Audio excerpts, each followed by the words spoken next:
모든 참석자들께서는 단상에 있는 국기를 향해 주시기 바랍니다. 몸이 불편하신 분들은 자리에 앉으셔도 괜찮습니다. 국기에 대하여 경례.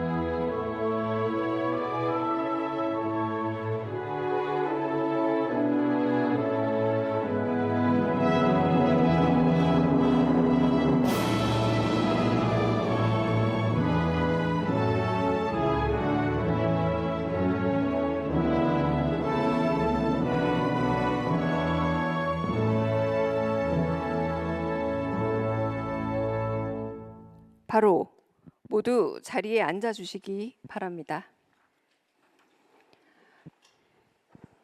안녕하십니까? 저는 오늘 새 정부 경제사회노동위원회 출범을 맞아 대통령과 함께하는 노동정책 토론회 사회를 맡은 청와대 대변인 강유정입니다. 안녕하십니까? 여러분, 그리고 대통령님, 잠시 정면을 바라봐 주시겠습니까?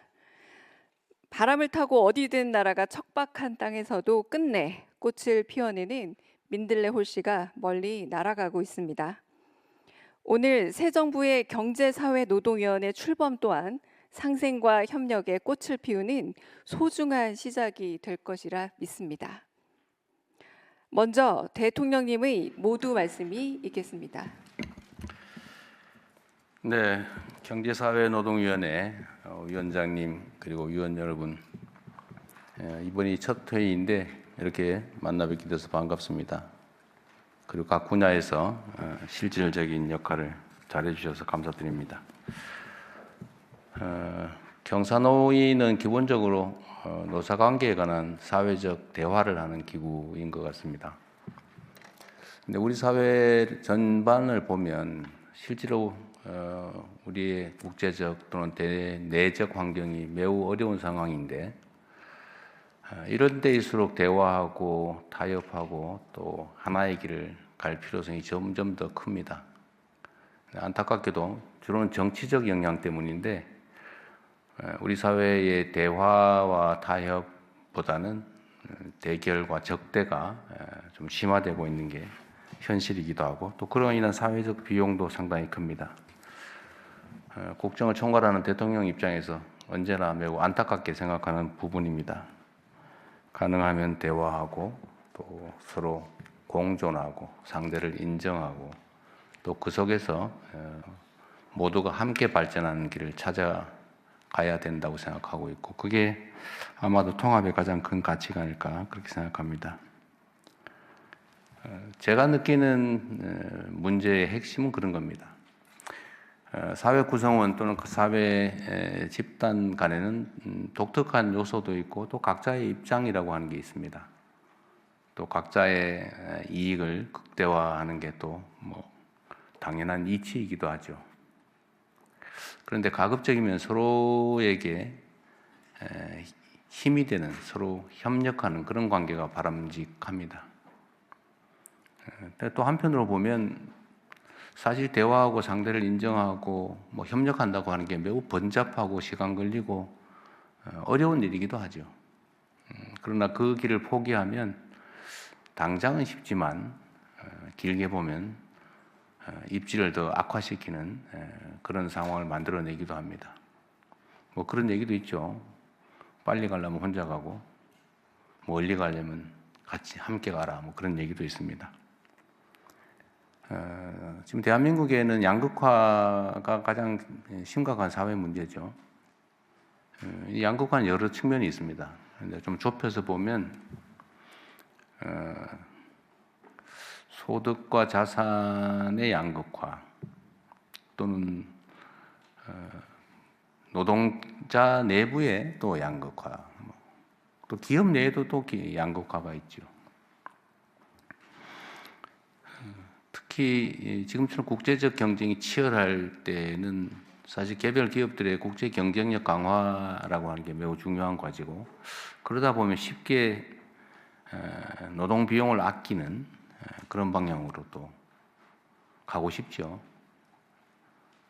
근데 노동 비용을 계속 아끼는 것만이 과연 기업의 경쟁력을 강화하는 길이냐도 사실은 좀 과거와는 다른 측면이 있는 것 같습니다. 예를 들면 수직적이고 억압적인 문화 속에서 과연 노동 생산성이 제대로 제고될 수 있을까? 이 회사는 내 회사야. 이 회사의 성장과 발전이 내 삶을 개선하는 데 실제로 도움이 돼. 이렇게 생각하는 경우하고, 뭐 어차피 내 일도 아닌데 시간이나 때우고 어떻게든지 잘 견뎌내자, 뭐 이런 생각을 하는 경우에 생산성의 차이가 얼마나 클까? 이런 걸 생각해 보면 사실은 뭐 일면에 답이 나오기도 하죠. 저는 그런 생각이 들더라고요. 계속 조직된 대기업 중심의 이제 조직 노동, 정규직 중심의 노동자들 입장에서는 해고는 죽음이다, 뭐 이런 생각을 하고, 실제 또 그런 표현도 하죠. 또 현실이 실제 그렇기도 해요. 그 정규직 노동자의 지위를 잃게 되면 이제 그 다음부터 기다리는 건 참혹한 현실이죠. 먹고 사는 것조차, 생존조차 어려운 상황에 처하지 않을까, 그런 걱정을 해야 되니까 정말로 단단하게 뭉쳐서 지켜내려고 노력할 수밖에 없습니다. 또 그러니까 또 기업 입장에서는 이게 정규직으로 뽑아놓으면 이제 그 다음부터는 뭐 꼼짝 못하고 어떤 상황이 돼도 유연하게 상황에 대응하기 어려운 그런 상황을 겪게 되니까 아예 정규직으로 아예 안 뽑는 거죠. 최대한 뭐 하청 주고, 사내에도 실제로 옛날에는 뭐 하나의 한 부분이었던 부분을 떼내 가지고 뭐 사내 하청의 이름으로 회사 안에 회사를 만들고, 또 뭐 외주 발주하고, 또 고용을 하더라도 비정규직으로 고용하고, 이런 방식을 취하게 되죠. 뭐 자연스러운 거죠. 어쩔 수 없죠. 그러니까 점점 나빠지는 거예요. 그러니까 정규직은 최대한 안 뽑으려고 하게 되고요. 또 정규직 입장에서 한번 정규직 지위를 잃으면 다시는 정규직 되기가 어려우니까 막 극단적으로 싸울 수밖에 없죠. 이게 악순환이 되는 겁니다. 또 노동자들 내에도 이제 정규직과 비정규직, 또는 원청과 하청, 뭐 이런 데도 엄청난 차이가 발생하기도 하고요. 또 자기 살기 급급하니까 다른 부문에 대해서는 신경을 못 쓰거나 심지어 적대화되기도 합니다. 이 모든 게 악순환인 것 같아요. 그래서 이거를 그럼 어떻게 해결할 거냐? 이상적으로 생각하면 그 고용 유연성을 좀 확장하자. 그러면 이제 노동계에서 뭐라 그러겠죠? 그러나 만약에 고용 유연성을 확보하는 게 부담이 되긴 하지만, 그러나 사회 안전망을 튼튼하게 갖추고, 또 예를 들면 기업 입장에서도 유연성이 확보되는 대신에 또 안정적인 정규직 일자리를 또 늘리는 방향으로 갈 수도 있겠죠. 이 선순환으로 바꿀 수는 있습니다. 근데 문제는 불신이죠. 믿을 수 없죠. 양보했다고 혹시 어떻게 될지 모르니까요. 이 불신이 아주 수십 년 쌓인 거라서 쉽게 이 불신이 해소되기는 어려운 것 같습니다. 그러나 그런 어려운 현실이라고 하더라도 가야 될 길은 명확하죠. 바꿔야 됩니다. 신뢰도 회복해야 되고, 또 신뢰 회복을 위한 노력도 장기적으로 정말 많은 에너지를 투입해서 만들어내야 되겠죠. 신뢰 회복을 위해서. 그러려면 전 첫 출발이 상대의 상황이 어떤지 서로 마주 앉아서 진지하게 대화해야 된다고 생각해요. 있는 대로 얘기해야죠.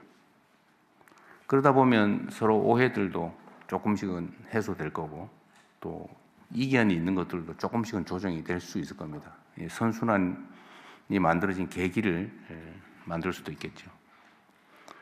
참 어렵긴 해요. 제가 이번에 옛날로 노사정이 요즘은 경제사회노동위원회인데 이 구성 관련해서 얘기를 했더니 그런 얘기를 해요. 이용만 하더라. 특히 노동계에서 그런 얘기를 하죠. 뭐 했더니 뭐 강제로 표결하고 막 의결해가지고 내 마음에도 없는 걸 막 강제로 시키니까 이용만 해먹으니까 안 해야 돼. 아예 대화를 안 하겠다. 이런 쪽도 상당히 있더라고요. 그래서 제가 그렇게 얘기했습니다. 이번에는 그 의결하고 이런 거 하지 말자. 일단 대화하고 좀 서로를 인정하고 정말 좀 모두가 동의하는 그런 건 몰라도 의결해서 그 구성원 누구한테 일방적으로 압박을 하거나 이런 건 하지 말자. 또 위원장님 어디 계세요? 네. 제가 전에도 한번 말씀드렸는데 좀 가급적이면 그렇게 가면 좋겠어요. 이용당했다 이런 소리 안 나오게 그러면 좋겠고요.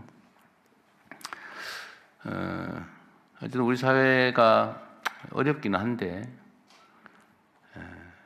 또 이 단기적으로 정권 교체가 일어나니까 길게 얘기하기는 어렵긴 하지만 뭐 그럼에도 불구하고 어쨌든 긴 목표를 가지고 우리 북유럽에서 실제로 사회적인 대타협을 통해서 새로운 단계로 나아갔지 않습니까? 그거 상당히 오래 걸렸더라고요. 7년 걸렸다든가 뭐 그런 얘기도 있고 그럽니다. 우리도 너무 서두르지는 말되 정말 최선의 노력은 하고 대화를 통해서 우리가 새로운 길을 한번 열어봤으면 좋겠습니다. 어려운 건 분명해요. 그러나 해야 될 일임도 분명합니다. 그럼 노력을 해야죠. 힘들긴 하지만 우리 여기 계신 위원님들 여러분들이 정말로 모범적으로 사회적 대화를 추진해 주시면 좋겠어요. 저는 결과물에 너무 연연하지 말자, 초기에. 그리고 신뢰를 회복하는 것만 해도 큰 성과다. 지속적으로 대화할 수 있다는 것, 그리고 할 말을 다 할 수 있다는 것. 그것만 해도 저는 매우 소중한 성과라고 생각합니다. 오늘은 첫 회의인데, 어쨌든 서로 뭐, 비공개적으로 회의를 몇 번 하셨죠? 처음인가요? 아닙니다. 몇 번 하셨죠? 어쨌든 잘 해왔을 거라고 믿고, 어쨌든 많은 국민들께서도 기대를 가지고 지켜보고 계시니까 책임감을 가지고 최선을 다해 주시길 부탁드립니다. 네, 고맙습니다. 말씀 감사합니다. 오늘의 주제 토론에 앞서 김지형 경제사회노동위원회 위원장의 사회적 대화 2.0 추진 방향 보고가 있겠습니다. 예, 경제사회노동위원회 위원장 김지영입니다. 경제사회노동위원회는 98년에 노사정위원회에서 시작됐습니다. 노사정이 노동 현안 등에 관해 협의하는 사회적 대화 기구이자 대통령 자문 기구입니다. 새 정부 경사노위 1기가 첫 본위원회를 열고 출범한 오늘 대통령님께서 토론회 자리를 직접 주재해 주셔서 각별히 감사한 마음입니다. 오늘의 경사노위 출범은 국가 갈등관리 시스템의 하나가 정상화되는 것을 넘어서 새로운 패러다임의 사회적 대화 2.0 시대를 열어간다는 의미를 담고 있습니다. 그동안 노사정 협의, 또 지역 현장 노사 간담회, 또 전문가 간담회 등을 통해서 경사노위의 사회적 대화 방향에 관해 여러 의견과 조언을 들었습니다. 5가지로 요약됩니다. 첫째는 노사 간 권리관계 외에도 공동체의 미래과제 해결을 위해 노사정이 각자 해야 할 역할이나 책무를 논의하라고 합니다.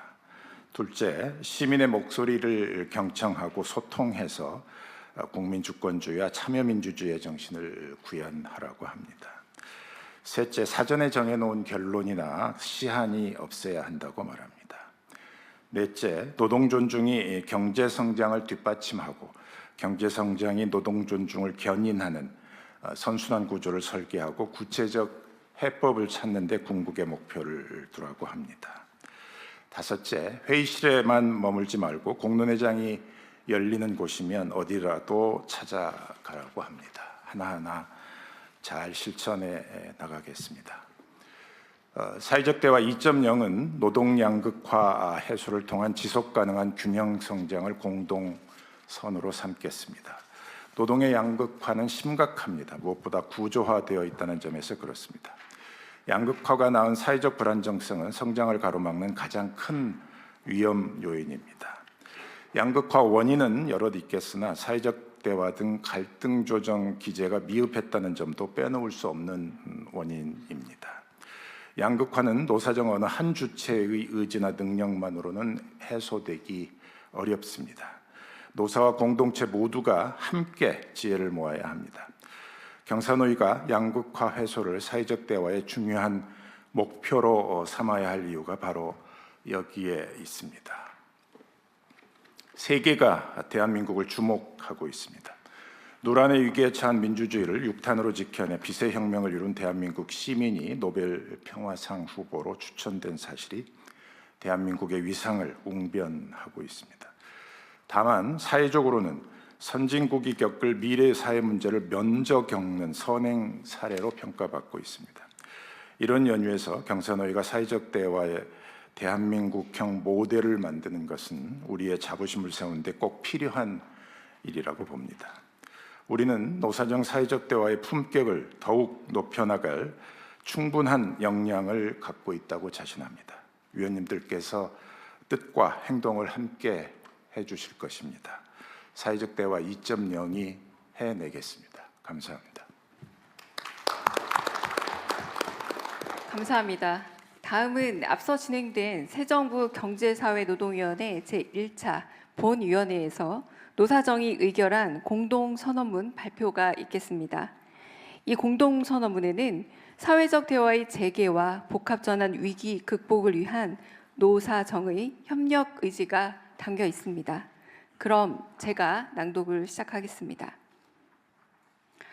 전환기 위기 극복, 격차 해소와 지속 가능한 성장을 위한 노사정 공동선언. 노사정은 우리 사회가 직면한 인구 구조 변화, AI, 녹색 전환 등 복합 대전환의 위기와 양극화의 위기 앞에서 미래 세대를 위한 지속 가능한 공동체를 구축해야 한다는 시대적 사명에 공감한다. 이에 국민의 신뢰 속에서 사회적 대화의 장을 새롭게 열며 노사정 상생 여정의 시작을 다음과 같이 선언한다. 첫째, 지속 가능한 성장과 양극화 해소를 위한 사회적 대화를 추진한다. 둘째, 복합 대전환의 위기 극복을 위해 노사정이 공동으로 노력한다. 셋째, 사회적 대화 체계를 개선하여 사회적 대화의 중심 플랫폼으로서 역할과 시스템을 재구축한다. 이러한 세 가지 원칙 하에서 노사정은 사회적 대화를 전면 복원하면서 대전환기 상생 협력 모델을 구축하는 대타협을 추진한다. 이를 위해 노사정 대표자는 정례 만남을 갖고 상호 신뢰를 구축하며 위기 극복을 위한 실천 방안을 조속히 마련할 것이다. 노사정은 복합 전환의 위기를 대전환의 기회로 바꾸고 국민 모두가 희망을 품을 수 있는 대한민국을 만들기 위해 책임 있게 참여하고 소통하며 행동할 것을 굳게 약속한다. 2026년 3월 19일 경제사회노동위원회 위원장 포함 노사정공 대표위원 7인. 감사합니다. 이어서 오늘 토론을 풍부하게 할 두 분의 전문가 발제를 진행하겠습니다.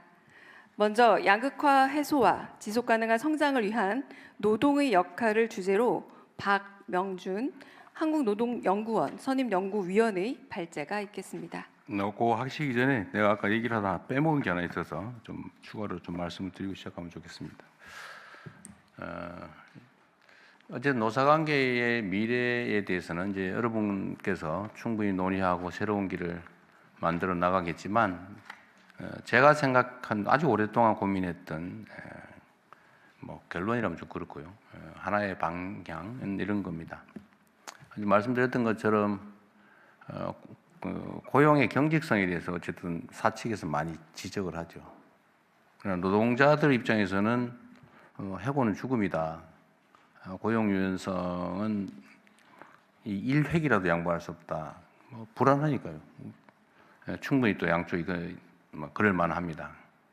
근데 이 문제를 어쨌든 해결해 나가는 큰 방향 중에 하나는 아까 말씀드린 대로 노동자들이 이 기업이 원하는 고용 유연성을 수용할 수 있는 상황을 만들어야 된다는 거죠. 강제할 수 없고 또 부당하죠. 노동 측에 힘이 충분히 확보되지도 못한 상태라고 저는 판단되기 때문에 노동자들의 희생을 요구하는 방식으로 하는 건 옳지 않다. 일방적 희생. 모두가 받아들일 수 있는 합리적 환경을 만들어야죠. 그 중에 하나는 저는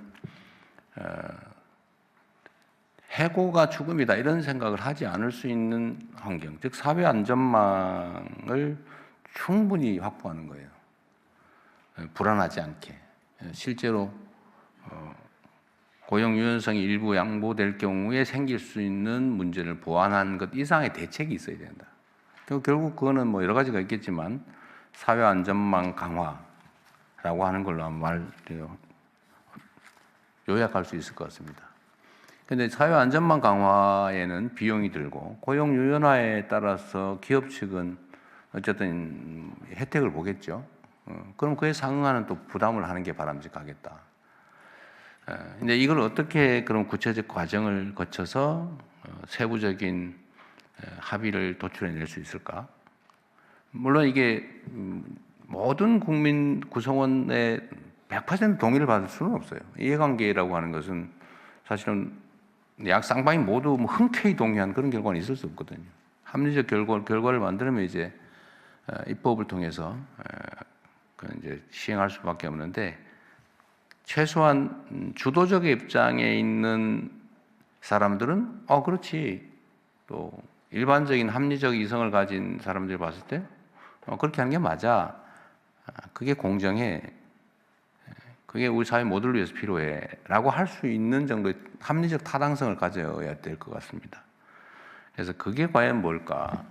그 균형점, 새로운 균형점을 어디다 만들까에 대해서 전 논의하는 게 한 주요 의제가 되지 않을까 그런 생각을 합니다. 어쨌든 누군가의 일방적 희생, 누군가의 손실로 가지 않게 하는 게 바람직하고 저는 이런 사회적 타협을 통해서 모두가 더 나은 환경에 충분히 이를 수 있다고 생각해요.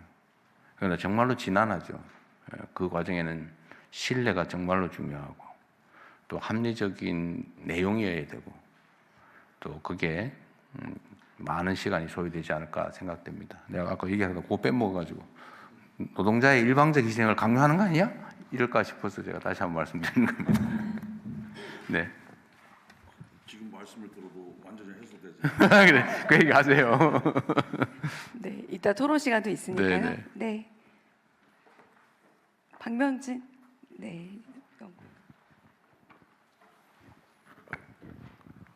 네, 안녕하세요. 한국노동연구원의 박명준이라고 합니다. 양극화에서 지속 가능한 성장을 위한 노동의 역할에 관해서 말씀드리도록 하겠습니다. 선진국 대한민국의 불평등과 양극화의 그늘이 드려져 있죠. 그 핵심지대에 바로 노동시장이 있습니다. 노동시장 격차가 확대되고 있는 양상이 제어가 되지 않고 있고요. 또 저임금 노동시장이 또 확산되고 있다는 이야기들도 계속 들려오고 있습니다. 결국 우리 사회 사회통합을 저해하고 성장 동력을 약화시키는 쪽으로 작동해서 우리 사회 경제의 지속가능한 성장에 제약이 되고 있다고 생각합니다. 문제는 이것을 제어하고 완화할 수 있는 사회적 조정 기제가 제대로 작동하고 있지 못하다는 점이라고 생각합니다. 원론적으로 노사관계라는 것은 노동시장에서 분배와 갈등을 조정하는 핵심 기제죠. 우리 사회에서 노사관계가 제도화되어 있습니다. 그럼에도 불구하고 계속해서 양극화 확대가 이루어지고 있다는 것은 노사관계가 역할을 수행해야 할 조정 기능 자체가 한계를 보이고 있다. 이렇게 이야기할 수 있을 것 같습니다. 우리 노사관계는 사실은 기업 내부의 이해 조정에는 비교적 강합니다. 제도적으로도 굉장히 그것과 관련돼서 촘촘한 어떤 장치들이 있습니다. 하지만 기업 간 또 노동시장 전체의 어떤 이해 조정, 격차 조정에는 대단히 취약합니다. 우리 사회에서 노동시장이 양극화 혹은 이중구조가 됐다고 얘기하죠. 1차 노동시장 영역, 내부 노동시장이 발달되어 있고 거기 바로 노사관계가 뜨겁게 작동을 하고 있습니다. 그렇지만 2차 노동시장에서는 내부 노동시장이 부재합니다. 그 이야기는 무엇인가 하면 바로 임금 상승이 안 된다는 얘기고요. 또 숙련과 경력이 인정되지 않는다는 얘기입니다. 여기서 노사관계를 형성하려고 주체들이 노력을 하고 있지만 조직화도 어렵고 교섭기회도 극히 제약을 당하고 있습니다. 그래서 1차 노동시장에 속한 주요 기업들에서 노사관계가 뜨거워질수록 산업 내에서 노동 격차는 오히려 더 심화되는 역설적인 상황을 보고 있습니다. 이러한 문제를 해결하기 위해서, 즉 노동시장의 노사관계의 사회적 조정 기능을 어떻게 강화할 것인가와 관련된 저의 의견을 드리도록 하겠습니다. 크게 세 가지입니다. 첫째는 주체를 재구조화하는 노력을 할 필요가 있습니다. 중소 비정규 플랫폼 노동, 2차 노동시장에서의 노동의 대표성을 확대하려는 노력을 할 필요가 있고요. 현재 우리 사회에서는 노조가 약 6천여 개가 존재하는데요. 보기에 따라 다르지만 상당히 난립하고 있다라고도 보여집니다. 조직력과 교섭력을 떨어뜨리고 있는 형국이죠. 이 부분에 대한 지양이 필요하고요. 그것을 위해서 기업 내 노조를 계속해서 만드는 것보다는 초기업 노조를 노동자들이 가입하는 것을 장려하는 게 좋지 않을까 생각합니다. 그에 상응해서 사용자들도 결사를 장려해서 사용자 단체들도 다양한 단위에서 활성화되는 것이 노사관계를 사회적 조정 차원에서 활성화시키기 위해서 필요한 조치가 아닐까 생각합니다. 두 번째는 교섭 단위를 재구조하는 것입니다. 우리의 단체 교섭은 거의 기업 단위에서만 이루어지도록 되어 있습니다. 이것을 업종, 직종, 지역 중심으로 확장돼서 이루어질 수 있도록 하는 것을 모색하는 것이 필요합니다. 그래서 여러 기업들의 노사 대표가 참여해서 공통 분모와 공통의 규율을 형성해 나가는 것. 그 일환으로 또 원화청의 어떤 연대 교섭 이런 것도 장려할 필요가 있고요. 제도적으로 기업 단위 교섭을 강제해 온 여러 가지 것들을 정비해내는 것도 필요할 것입니다. 세 번째는 교섭 의제를 잘 정립해야 됩니다. 기업 간의 조율된 임금 체계를 만드는 것이 사실은 필요하고요. 그것을 위해서는 직무, 숙련, 산업적 특성을 반영한 임금 체계 표준화 노력을 같이 해낼 필요가 있습니다. 무엇보다 2차 노동시장에 사실은 아까 말씀드렸듯이 임금 체계가 잘 존재하지 않습니다. 대부분 최저임금으로 수렴하고 있습니다. 임금도 오르지 않고 있고요. 여기에 포괄적인 초기업적 임금 체계를 만들어서 가동시키는 것이 필요합니다. 임금 이외에도 원화청 간의 공동복지나 공동산업안전 이런 의제들을 포용적으로 형성해서 끌고 나가는 것도 필요한 방안이라고 볼 수 있습니다. 이러한 조치들에 있어서 노사정이 노력해야겠지만 저는 가장 우선적으로 노동조합이 선도적으로 역할을 해주셨으면 하는 바람입니다. 노조가 먼저 사회적 조정 기능 강화를 견인해냈으면 좋겠고요. 이것을 위해서 노동자를 내부에서의 소통을 활성화시켜서 구체적인 개혁 방안을 만들어서 제시하고 추진했으면 좋겠습니다. 그래서 기업 내 기득권을 넘어서서 노동시장 전체를 바라보는 시야 속에서 노동운동과 노사관계가 꾸려졌으면 하고요. 당장 복합대전환기를 맞이해서 우리가 모두가 움직여야 될 그런 시기에 놓여 있습니다. 이 혁신의 과제조차도 마찬가지로 노조가 단지 방어적으로만 임하는 것이 아니라 보다 적극적으로 사회연대적인 방식으로 산업전환을 어떻게 혁신해 나갈 것인지를 주체적으로 고민해 나가면서 아까 말씀드린 노사관계의 구조 개혁, 사회적 조정기제 활성화 이런 모멘텀으로 이런 것들을 삼았으면 하는 바람입니다. 마지막으로 몇 가지만 추가로 말씀드리겠습니다. 이런 기제들이 발전하기 위해서 사실 정부의 역할도 꽤 있어야 될 텐데요. 저는 기존에 우리 사회에서 제도적인 어떤 자원이 존재합니다. 예컨대 노조법 30조 3항에서는 정부가 다양한 교섭 방식을 선택 지원할 수 있도록 되어 있고요. 국가 직무표준 체계라는 것을 십수년에 걸쳐서 만들어 놨습니다. 그래서 어떤 포괄적인 임금 체계를 만들 수 있는 기반도 있는데 이런 것들이 현재 교섭과 노사관계에 전혀 활용되고 있지 않고 있습니다. 이러한 제도적 자원들을 적극적으로 활용해서 개혁을 모색할 필요가 있고요. 정부는 특히나 공공부문에서부터 이러한 새로운 노사관계, 사회조정기제를 확장시킨 노사관계를 꾸려나가는 모범을 보여줬으면 합니다. 이미 학교 비정규직이나 택배 과로사 문제 해결 가운데에서 좋은 사례가 사실은 정립되어 있기도 합니다. 그래서 여러 가지 실마리들이 이미 제도적으로나 정책적으로 존재하고 있다는 것을 강조드리고 싶고요. 마지막으로 당장 노사로 하여금 이것부터 해라라고 하면은 쉽지 않죠. 그렇기 때문에 사회적 대화를 통해서 하나의 마중물을 만들어내고 인식의 공유점을 만들어내고 방향성을 정립하는 것이 필요합니다. 그것을 위해서 경산호위에서 중층적 사회적 대화를 추진하면서 이거를 감당해 주셨으면 좋겠고요. 아주 성급한 대타협을 먼저 하기보다는 저는 신뢰를 축적해 나가는 것이 중요하다고 생각합니다. 일단은 성공 사례나 새로운 개혁의 어떤 경험들을 귀납적으로 서로 만들어 나가고 그것이 축적되어서 그러한 어떤 공동의 투자에 기반해서 이후에 대타협을 이뤄낼 수 있으면 하는 바람입니다. 네, 이상 마치겠습니다. 네, 우리 사회의 양극화 해소를 위해서 노사관계의 사회적 조정 기능이 강화될 필요가 있고 이를 위해서 노동이 연대와 혁신을 추구해야 한다라는 이런 제안 주셨습니다. 발제 감사합니다. 다음으로는 양극화 해소와 지속 가능한 성장을 위한 기업의 역할을 주제로 이정민 서울대학교 경제학부 교수의 발제 있겠습니다. 네, 안녕하십니까. 저 서울대학교 경제학부의 이정민이라고 합니다. 저는 우리 사회의 구조적 문제인 노동시장 양극화와 이를 완화하기 위한 기업의 역할에 대해서 말씀을 드리도록 하겠습니다. 먼저 현실을 좀 직시할 필요가 있겠습니다. 우리나라 노동시장은 심각한 이중 구조에 고착되어 있습니다.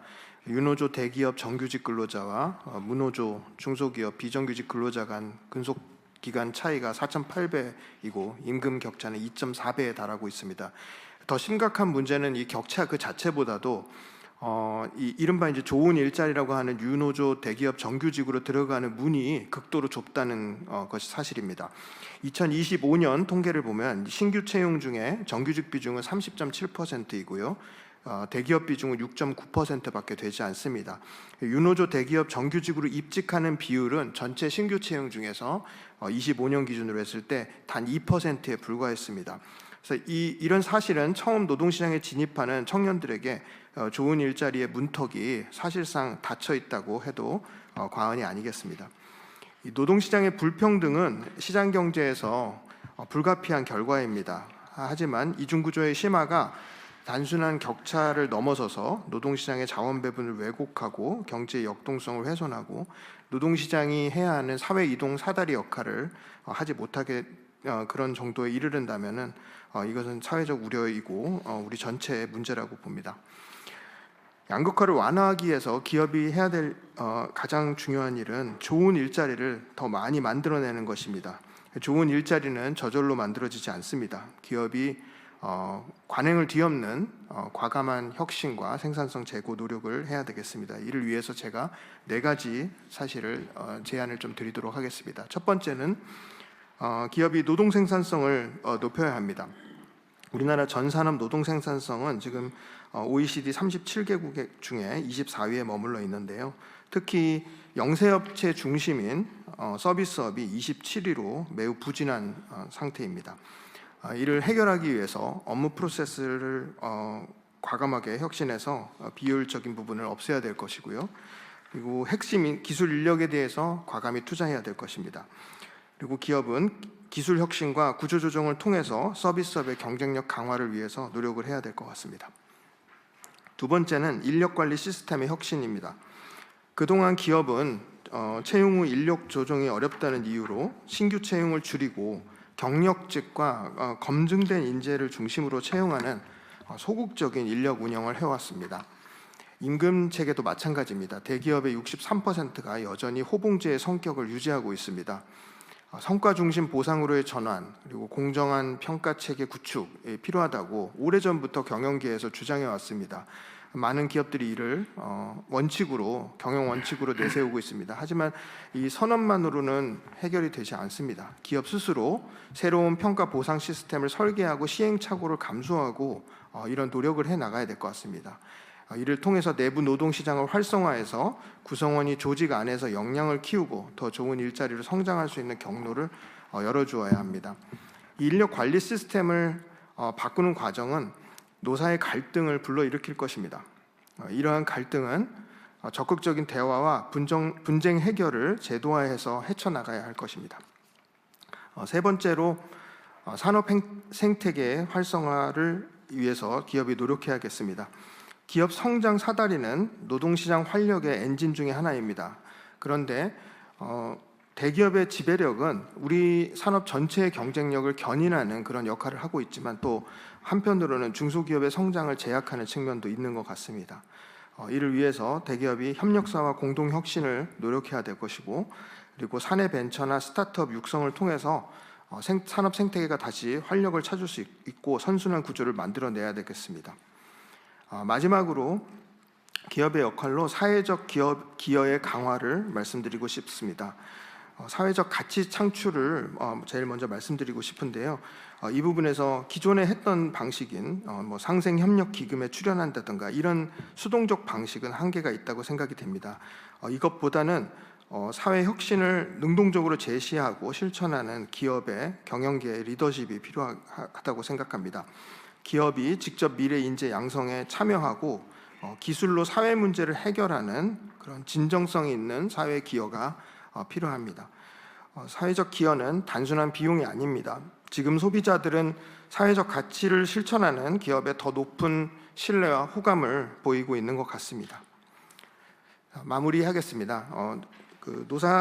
우리 노사의 대화는 노사의 문제라기보다는 앞으로 살아갈 미래 세대를 위한 것이라고 생각이 됩니다. 그래서 미래 세대를 위해서 좋은 일자리와 건강한 성장의 기반을 마련할 수 있도록 노사가 함께 노력해야 될 것입니다. 이를 위해서 기업의 과감한 변화가 그 출발점이라고 생각합니다. 감사합니다. 네, 고착화된 우리나라 노동시장의 이중 구조를 완화하기 위해 기업이 더 좋은 일자리를 많이 만들어야 하고 관행을 뒤엎는 과감한 변화가 기업에 필요하다라는 말씀 주셨습니다. 감사합니다. 이제 자유토론 시간입니다. 오늘의 주제인 양극화 해소 및 지속가능한 성장을 위한 사회적 대화, 이 주제에 대해서 참석자분들께서 다양한 의견 적극적으로 말씀해 주시면 됩니다. 시간 관계상 충분히 하지 못한 말씀은 저희가 미리 말씀을 적으라고 드렸던 그 종이에 비치된 서면 의견서에 남겨주시면 꼼꼼히 검토 드리겠습니다. 토론하실 분들은 앉으신 자리에서 손을 들어주시면 제가 지명드리겠습니다. 네, 지금 제가 성함이 정찬호 한국비정규직 노동단 네트워크 의장 맞으시죠? 네. 네, 반갑습니다, 대통령님. 그 대한민국의 노동조합 조직률이 12%, 13%, 비정규직 조직률은 2%대고 30인 미만은 0.1%대 대다수 비정규직 사업장들이 많죠.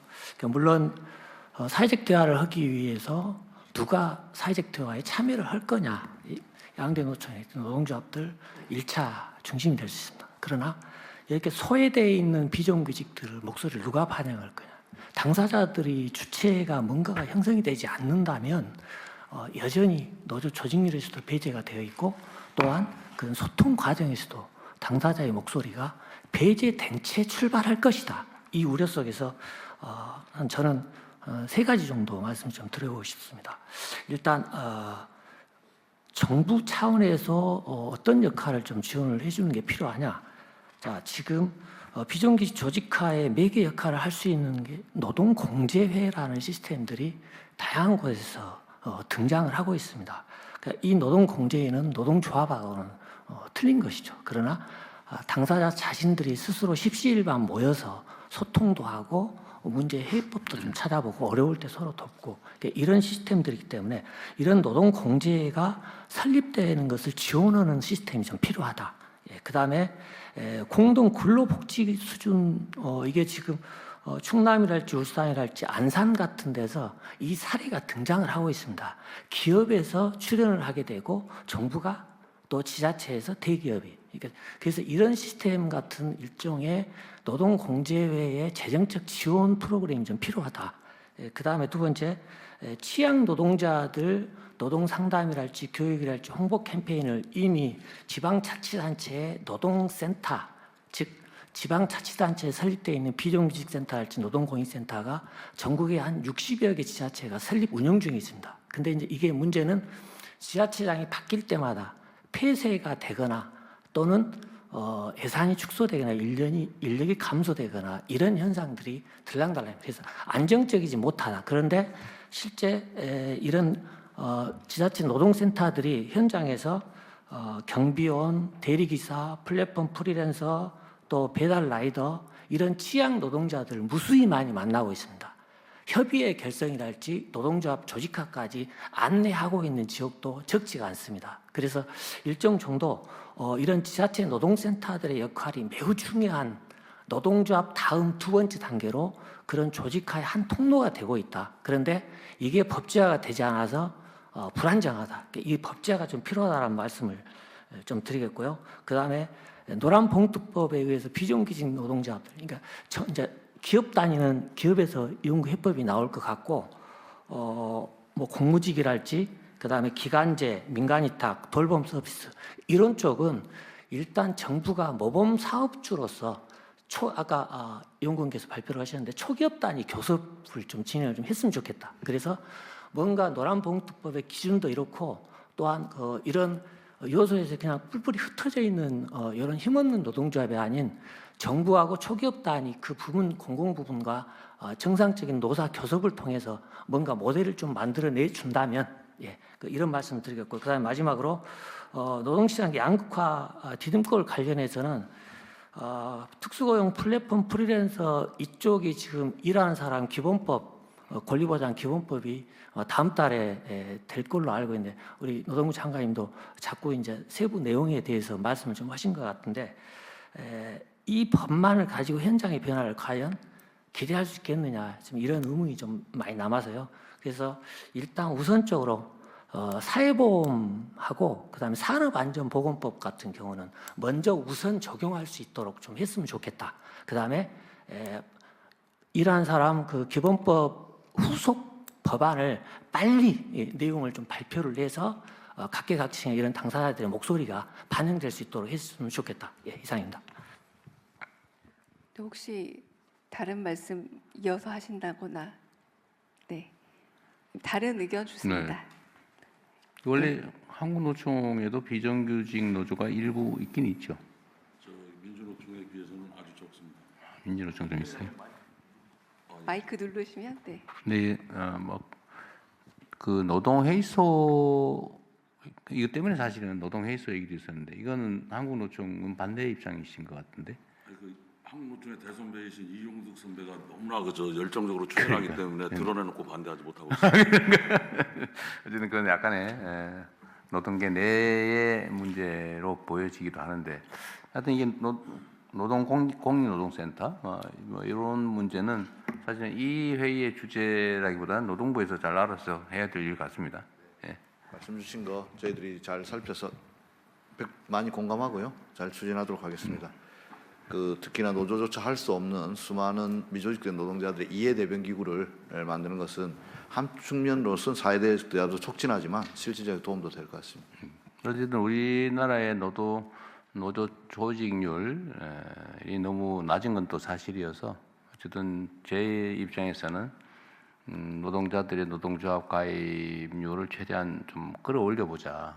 왜냐하면 노동자들이 힘을 좀 강화를 해야 실제 대등한 발언, 대등한 교섭이 가능했어요.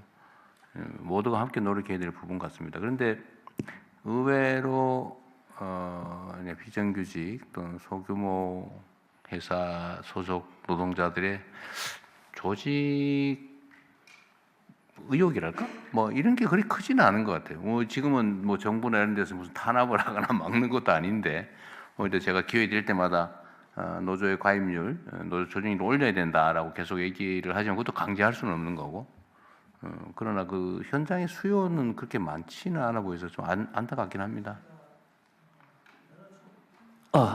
여러 조사를 보게 되면 권익단체 구성의 필요성에 동의한다가 70%, 60% 이상 나옵니다. 근데 현실은 이제 노동조합에 가입했다라고 알려지는 순간 온갖 불이익이 출발이 되기 때문에 근데 이런 지점에서 노동조합을 가입할래 할 수 없는 그래서 중간 매개고리로서 노동 공제회랄지 이런 시스템이 필요한 거 아닌가 이렇게 보고 있습니다. 고용을 꺼리는 건가요? 아니면 뭐 사회적으로 노동자 그러면 여전히 빨갱이 생각나고 그래서 그런 건가요? 이제 사업주들 좀 의식이 이런 자리에서 제가 뭐라고 말씀드리지 그런 모르겠습니다. 것도 얘기해야 돼요. 예. 네. 네. 또 다른 분 의견도 좀 들어보겠습니다. 이 사회적 대화 과정에서 비정규직의 문제뿐만은 아닐 것 같고요. 비정규직이나 여성이나 청년 이 취약계층의 노동자의 목소리가 사회적 대화 과정에서 충분히 좀 반영되지 못하고 있다. 그런 지적에 대해서는 저희가 경선회의의 앞으로 대화 과정에서 잘 좀 반영될 수 있도록 해보겠습니다. 네. 그래도 안 빠지고 참여하시게 했네요. 예. 네, 방금 위원장님이었습니다. 네, 말씀을 좀 그래도 소개를 해주셔야지 보시는 분이 또 알게 됩니다. 네, 예, 저 한국노총위원장 김동명입니다. 네 맞습니다. 네. 준비된 발언 말고 아까 그 주제와 연관해서 아까 대통령님 그 고용 유연화 말씀하셨는데 한국에서는 그 고용을 잃으면 그 뭐 해고 이런 것도 있지만 고용이 유연한 노동자는 모든 것을 잃습니다. 그러니까. 노동조합을 하고 싶어도 안정성이 없기 때문에 사용자에 대한 대안권이 없기 때문에 그래서 하청 노동자 고용승계법 이런 것도 만들어 달라는 게 그 계약 기간 끝나면 그 재계약 안 해버리면 뭐 어디 갈 데가 없지 않습니까? 그리고 권리의 문제뿐만 아니라 저 고용이 유연하다는 것은 자기 결정권을 다 잃는 그런 결과가 있기 때문에 노동조합 만들고 싶죠 누구나 그 열악한데 왜 만들고 싶지 않겠습니까? 근데 그것을 만들면 더 큰 불이익이 예상되니까 안 만드는 거고요. 그리고 아까 그 고용 유연성 대통령님 말씀하셨는데 저도 그런 고민 많이 했습니다. 근데 지금 현재도 고용 유연성과 관련해서 사용자들이 해고를 하려면 두 가지 경우에 해고할 수 있지 않습니까? 근로자가 노동자가 그 특별한 잘못을 하거나 규칙에 위반돼 갖고 했을 때 징계할 수 있고 그다음에 경영상의 해고가 폭넓게 인정이 됩니다. 지금은 엄격한 해고 요건을 규정하고 있지만 현실에서는 그 정리해고가 굉장히 쉽게 일어나고 있고요. 그렇지 않다 하더라도 아주 압도적인 대기업 아닌 중소기업 이런 데서는 인사 압박이나 뭐 이런 걸 통해서 구조조정 수시로 일어나고 있습니다. 그래서 저는 해고의 고용 유연성이 아주 경직돼 있지는 않다. 실제 현실에서는 이렇게 보고 있는데 그럼에도 불구하고 기업이 고용 유연성을 더 목말라 하는 이유는 어디에 있을까요? 하나는 노동자들이 처음에 뽑았을 당시에 가지고 있던 가치 이거보다 세월이 갈수록 다 이렇게 소진시키고 나면 나중에는 짐이 되죠. 가령 육체적인 노동을 하는 데서는 육체적인 기능이 떨어질 것이고 어떤 전문적인 영역을 하는 데 있어서도 숙련도나 이런 게 계속 증가하는 게 아니지 않습니까? 그러면 기업은 자기가 최정점에서 노동자의 노동성을 다 취하고 나서 그 이후에 현재의 말하자면 과거에 충분히 경쟁력을 활용하고 현재의 경쟁력이 좋아졌을 때 갈고 싶어 하죠. 그 경우하고 또 하나는 계절적인 문제나 아니면 경기 순환을 타는 데 있어 가지고 경기 좋을 때 많이 쓰지만 그렇지 않을 때는 좀 비정규직으로 돌렸고 이런 것을 원할 거 아닙니까? 이런 게 되는데 아까 사회 안전망으로는 저는 이런 것을 해소시켜 줄 수 없다고 생각합니다. 가령 사회 안전망을 우리가 아무리 빨리 구축한다 하더라도 노동시장 내에서 정규직 일자리를 갖고 있는 사람의 수준만큼 만족시킬 때는 많은 세월이 걸릴 것이고 그건 사회적 저항도 만만치 않을 것입니다. 그리고 고용 유연성이 확보된다 하더라도 아주 대기업이나 전문성을 갖고 있거나 아주 좋은 일자리에 있는 노동자들 또 노동조합이 강력한 데들은 제도와 상관없이 생존할 겁니다. 그러나 그거보다는 낮은 수준의 이를 갖고 있는 노동자들은 회사의 정리해고나 징계해고 이상의 어떤 일상적인 해고가 가능한 그런 유연성을 어느 정도 수준으로 부여할지 모르지만 그것이 부여되는 순간에 이미 그 사람들은 일자리의 위협뿐만 아니라 자기가 일자리 내에서 누려왔던 자기 결정권, 자기 지위 이런 것들을 다 잃을 거라는 우려가 굉장히 크고요. 그래서 오늘 좀 대통령님 말씀 주셨는데 후속 말씀으로 좀 안심을 시켜주시려고 했던 것 같은데 후속 말씀을 하셔도 저는 혹시 오늘 경총 회장님이 이거 대통령께서 고용 유연성에 대해서 굉장히 조만간에 뭔가 조치를 하실 거 아닌가 이런 좋지 않을 텐데 기대감을 많이 가지실 것 네. 같아가지고 그 마음대로 안 됩니다 이게. 그 대신에 네. 저도 자꾸 비정규직 일자리 늘어나고 이런 게 사용자 편의에 있어서도 그렇지만 노동자들도 압도적인 힘이 있거나 자기 사회적 위치가 강하거나 그러면 이런 것들이 뒤집어지더라도 얼마든지 다시 반전시킬 수 있고 이런 자신감이 있으면 그걸 수용할 수 있을 겁니다. 근데 그런 것이 아직은 없어요. 존재감도 없고. 그래서 우리는 그 무조건 맞서는 것만 주특기로 생각을 하는데 과거같이 사용자가 압도적이거나 정부가 무조건 권위주의적이어 갖고 이념적으로든 뭐든 노동조합을 탄압하던 시기에 우리는 맞서는 게 중요한 임무였는데 지금 위기 시대 아닙니까? 저도 집에 가면 마누라의 그 갱년기, 딸내미의 사춘기에 시달려서 복합위기지만 우리나라 복합위기라고 하는데요. 이럴 때는 그 진영 내부에서만 문제 해결할 수 없어요. 그래서 저도 사회적 대화 하고 싶은 거고 대화하자는 사람이 상대한테만 모든 걸 요구할 수 없지 않습니까? 그래서 대통령님 말씀처럼 우리 신뢰가 쌓이고 진정성이 쌓이고 노동도 더 힘이 커지고 자신감이 생기면 언제든지 그런 문제에 대해서도 네. 책임감 있게 네. 유연하게 대화에 임하겠습니다. 네, 노동자들이 힘을 키워야 되는 건 분명해요. 네. 네. 그리고 지금 위원장님. 준비된 거 하세요. 네. 네. 네. 그리고 지금 그 말씀하셨는데 앞으로 조직률을 높이는 게 왜 중요하냐면 정규직 노조가 주축을 이루고 있는 한국노총도 취약한 노동자들을 대변한다고 하지만 조직 내부의 질서라는 게 있기 때문에 비정규직이나 그저 하청 노동자나 특권 노동자나 이런 사람들이 조직에 많이 조직화돼야지만 조직 내부도 진정성 있게 그 사람들 대변할 수 있습니다. 그래서 우리도 조직률 많이 높일 테니까 정부에서도 조직률 많이 높일 수 있도록 그런 건 많이 제가 좀 권장 많이 해주십시오. 하고 있어요. 네. 이제 읽어도 됩니까? 네. 시간 너무 아니 많이 좀 잡아요. 사회자로서 저는 할당을 또 생각할 수밖에 아니, 없습니다. 하세요. 네, 하긴 할까요? 놔두세요. 네, 네, 네. 그러나 가령 이를테면 그리고 그래서는 좀 예, 생각해 가급적이면 주시면 다 빼고 그냥 감사하겠습니다. 네. 이걸 써준 대로 안 네, 읽으면 네, 말씀해 써준 사람한테 주시죠. 혼납니다. 그래서 제가 네. 지금 예. 조직 내 문제가 발생할 수도 있죠. 네. 예. 두 분의 발제 잘 들었습니다. 이정림 교수님 발제에서 우리 경제가 혁신과 생산성 제고를 통해 좋은 일자리를 만들어야 한다는 그런 문제의식에는 저도 공감합니다. 다만 혁신과 생산성 제고만으로 좋은 일자리가 자연스럽게 확대되지 않을 것이라는 것을 이미 우리는 경험을 통해서 알고 있습니다. 현실을 보면 우리나라는 기업 간 격차가 곧 임금의 격차로 이어지는 구조입니다. 대기업과 공공부문 일자리는 그 일부에 불과하고 많은 노동자들이 중소기업과 저임금 일자리에 머물러 있습니다. 최근에는 플랫폼 노동도 빠르게 늘어나고 있습니다. 결국 핵심 과제는 중소기업 일자리의 질을 끌어올리고 플랫폼 프리랜서와 같은 노동법법 노동자들을 보호할 수 있는 해법을 마련하는 것입니다. 그리고 그 아까 중간 부분은 우리 박명준 교수님 그 초기업 교섭 확대하는 걸로 대처하고요. 줄이겠습니다. 그거 걱정하시니까. 저는 이 경제적인 그런 격차가 정말 사람들의 삶의 격차로 그대로 안 갔으면 좋겠습니다. 그래서 소득의 격차나 자산의 격차가 있더라도 한 사람이 노동을 하거나 아니면 이 사회의 일원이라면 어떤 위기가 오더라도 벼랑 끝이 떨어지지 않을 거라는 그런 신뢰, 그리고 최소한의 삶을 보장해 줄 수 있는 사회 보장 이런 것들은 갖춰줘야 된다고 생각합니다.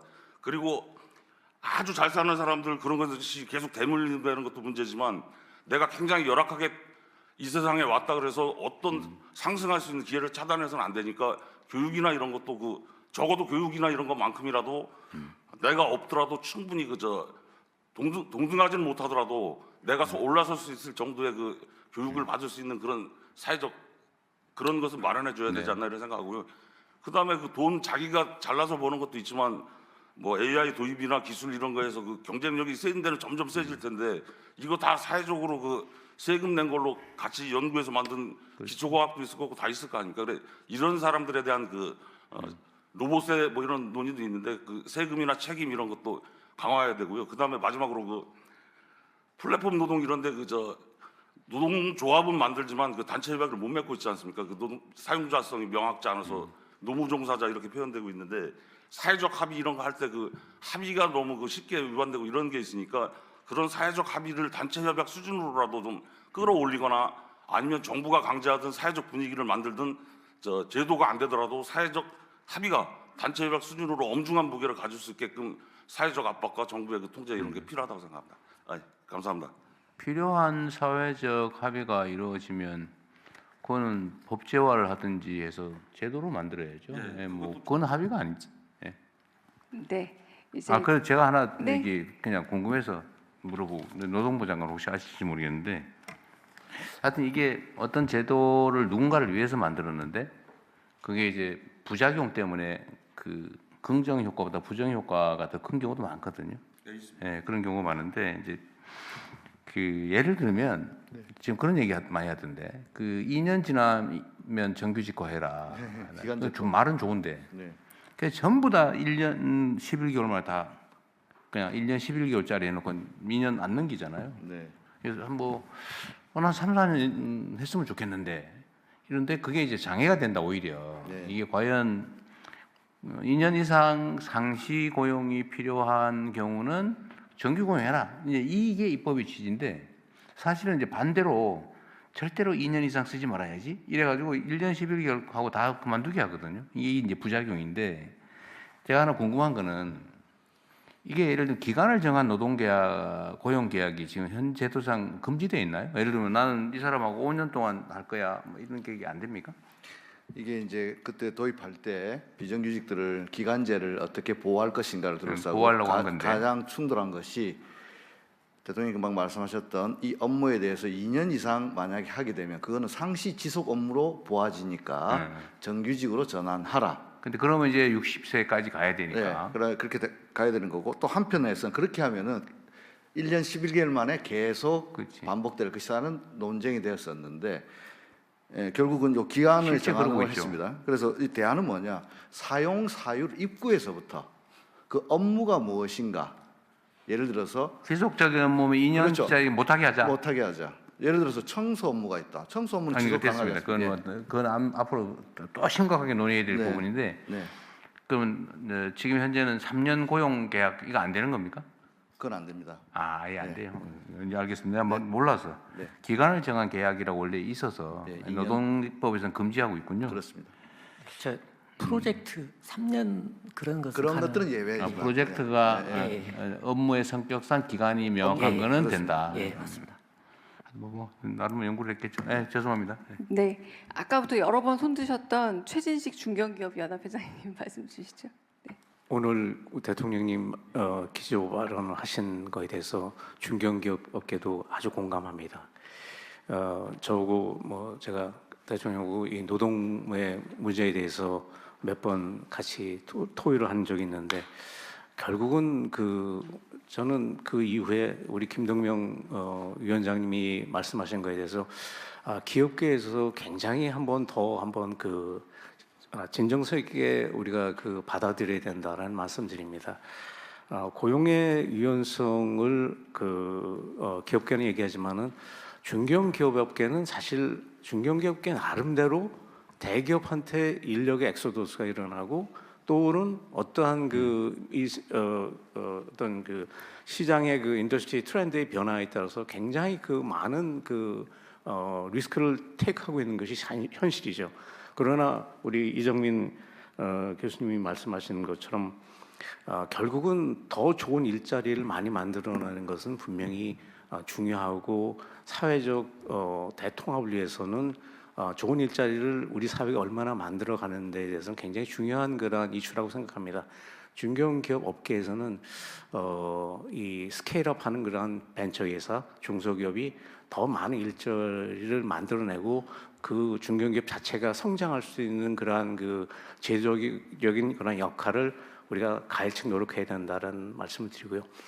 한 가지 덧붙일 거는 우리 지금 노동부 장관에서 전 민노총 위원장을 하시고 또 항상 소수자 의견을 존중하시는 우리 김정희 위원장, 제가 두 분하고 여러 가지 대화를 나눴는데 저는 김동희 위원장을 포함해가지고 제가 한번 이제 만찬이나 우찬을 한번 모셨으면 합니다. 뭐 그런 거만 하세요. 이게 여기서 오피셜하게 대화할 수 없는 그러한 사회적 대통합을 하는 것에 대해서는 상대방을 대통령이 말씀하신 상대방을 이해하고 어떤 시츄에이션에 있느냐가 중요합니다. 작게는 우리 중견기업 협회도 직원이 더 큰 경제 단체로 더 나은 보수를 위해서 이직을 합니다. 최근에 몇 분이 그렇게 이직을 했는데 그럼 저희는 또 더 새로운 신입사원 받아서 키워야 되겠죠.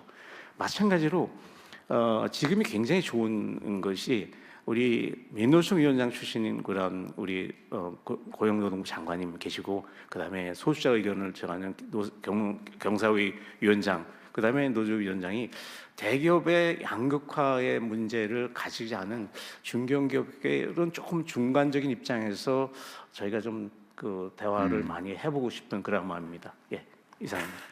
저도 사실 비슷한 고민들을 할 수밖에 없는데 예를 들면 기업 내에서도 이제 양극화가 있거든요.